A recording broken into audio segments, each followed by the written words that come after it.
Hey guys, today is Sunday, actually Easter Sunday, and I am recording Stargirl to start our book club. You're not going to see my face, you're only going to see the book cover right now and the title, Jerry Spinelli. And what I want you to do as we're listening to this is I want you to grab a piece of paper or pencil, or you can take notes on your phone, or you can just use your great memory to record any questions you might have about vocabulary, about the plot, anything, because I can't wait to hear your questions, because you'll see on your assignment for this week that your assignment is all about book club. So I'm going to start reading, and I will stop periodically and just stop reading and ask some questions or give you things to think about. This is on YouTube, and it will last for 15 minutes. So when I get to 15 minutes, I'll just have to stop no matter where I am. So here we go. Okay, I'm going to put the phone down. So, all right. You might think this book is for girls, but it's really not. It's for all of us. It's to remind us all about being kind and thoughtful and not worrying as much about what other people think about us. I know we've talked a lot about that in our job skills training, that we need to worry more about how we feel about ourselves, and we know that we're doing the right thing, that makes it everything goes smoother. So I think you'll learn some lessons from this book, and I hope you enjoy it because it's absolutely one of my favorites. The introduction is called Porcupine Necktie. When I was little, my Uncle Pete had a necktie with a porcupine painted on it. I thought that necktie was just about the neatest thing in the world. Uncle Pete would stand patiently before me while I ran my fingers over the silky surface, half expecting to be struck by one of the quills. Once he let me wear it. I kept looking for one on my own, but I could never find one. I was 12 when we moved from Pennsylvania to Arizona. When Uncle Pete came to say goodbye, he was wearing the tie. I thought he did so to give me one last look at it, and I was grateful. But then, with a dramatic flourish, he whipped off the tie and draped it around my neck. "It's yours," he said. Going away present. I loved that porcupine tie so much that I decided to start a collection. 2 years after we settled in Arizona, the number of ties in my collection was still 1. Where do you find a porcupine tie in Mica, Arizona, or anywhere else for that matter? Okay, so now that's one of the points we could make. I think the location must be in Mica, Arizona. You might want to jot that down. On my 14th birthday, I read about myself in the local newspaper. The family section ran a regular feature about kids on their birthdays. And my mother had called in some info. The last sentence read, "As a hobby, Leo Borlaug collects porcupine neckties." Several days later, coming home from school, I found a plastic bag on our front porch step. Inside was a gift wrap package tied with a yellow ribbon. The tag said, "Happy birthday." I opened the package. It was a porcupine necktie. 2 porcupines were tossing darts with their quills, while a third was picking its teeth.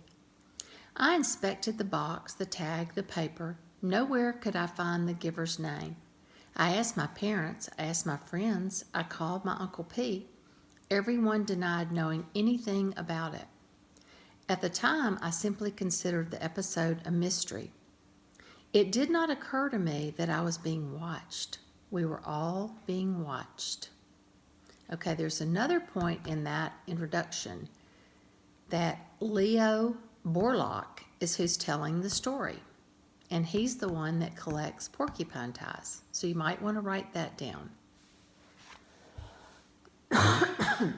Excuse me. Did you see her?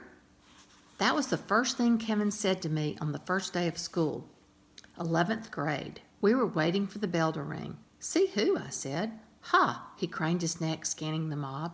He had witnessed something remarkable. It showed on his face. He grinned, still scanning. "You'll know." There were hundreds of us milling about, calling names, pointing to summer tan faces we hadn't seen since June. Our interest in each other was never keener than during the 15 minutes before the first bell of the first day. I punched his arm. Who? The bell rang. We poured inside. Heard it again in homeroom, a whispered voice behind me as we said the Pledge of Allegiance. Did you see her? I heard it in the hallways. I heard it in English and geometry. Did you see her? Who could it be? A new student? A spectacular blonde from California? Or from back east where many of us came from? Or one of those summer makeovers, someone who leaves in June looking like a girl and returns in September as a full-bodied woman, a 10-week miracle. And then in earth science, I heard her name, Stargirl. I turned to the senior slouching behind me. Stargirl, I said. What kind of name is that? That's it, Stargirl Caraway. She said it in homeroom. Stargirl? Yeah. And then I saw her at lunch. She wore an off-white dress so long it covered her shoes. It had ruffles around the neck and cuffs and looked like it could have been her great-grandmother's wedding gown. Her hair was the color of sand. It fell to her shoulders. Something was strapped across her back, but it wasn't a book bag. At first, I thought it was a miniature guitar. I found out later it was a ukulele. She did not carry a lunch tray. She did carry a large canvas bag with a life-size sunflower painted on it. The lunchroom was dead silent as she walked by. She stopped at an empty table, laid down her bag, slung the instrument strap over her chair, and sat down. She pulled a sandwich from the bag and started to eat. Half the lunchroom kept staring, and half started buzzing. Kevin was grinning. What'd I tell you? I nodded. She's in 10th grade, he said. I hear she's been homeschooled until now. Well, maybe that explains it, I said. Her back was to us, so I couldn't see her face. No one sat with her, but at the tables next to her, kids were cramming two at a seat. She didn't seem to notice. She seemed marooned in a sea of staring, buzzing faces. Kevin was grinning again. Are you thinking what I'm thinking, he said. I grinned back. I nodded. Hot Seat. Hot Seat was our in-school TV show. We had started it the year before. I was producer-director. Kevin was on-camera host. Each month, he interviewed a student. So far, most of them had been honor student types, athletes, models, citizens, noteworthy in the usual way, but not especially interesting. Suddenly, Kevin's eyes boggled. The girl was picking up her ukulele, and now she was strumming it, and now she was singing, strumming away, bobbing her head and shoulders, singing. I'm looking for a four-leaf clover that I overlooked before. Stone silence all around. Then came the sound of a single person clapping. I looked. It was the lunch line cashier. And now the girl was standing, slinging her bag over one shoulder and marching among the tables, strumming and singing and strutting and twirling. Head swung, eyes followed, her mouth hung open, disbelief. When she came by our table, I got my first look at her face. She wasn't gorgeous, but she wasn't ugly. A sprinkle of freckles across the bridge of her nose. Mostly she looked like 100 other girls in school, except for two things. She wore no makeup, and her eyes were the biggest I've ever seen, like deer eyes caught in headlights.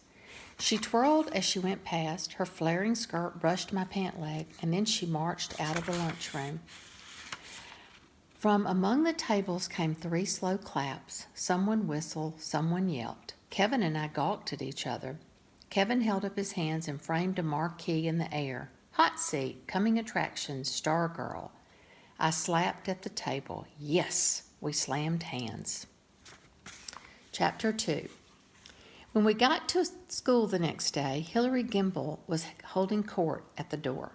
She's not real, Hillary said. She was sneering. She's an actress. It's a scam. Someone called out, who's scamming us? The administration? The principal? Who else? Who cares? Hillary wagged her head at the absurdity of the question. A hand flashed in the air. Why? School spirit, she spat back. They think this place was too dead last year. They think if they plant some nutcase in with the students, like they plant narcs in the school, someone else shouted. Hillary glanced at the speaker, then continued. Some nutcase who stir things up, then maybe all the little students will go to a game once in a while or join a club. Instead of making out in the library, claimed another voice. And everybody laughed, and the bell rang, and we went in. Hillary Gimbel's theory spread throughout the school and was widely accepted. You think Hillary's right? Kevin asked me. Stargirl's a plant? I snickered. Listen to yourself. He spread his arms. What? This is Micah Area High School, I reminded him. It's not a CIA operation. Maybe not, he said, but I hope Hillary's right. Why would you hope that? If she's not a real student, we can't have her on hot seat.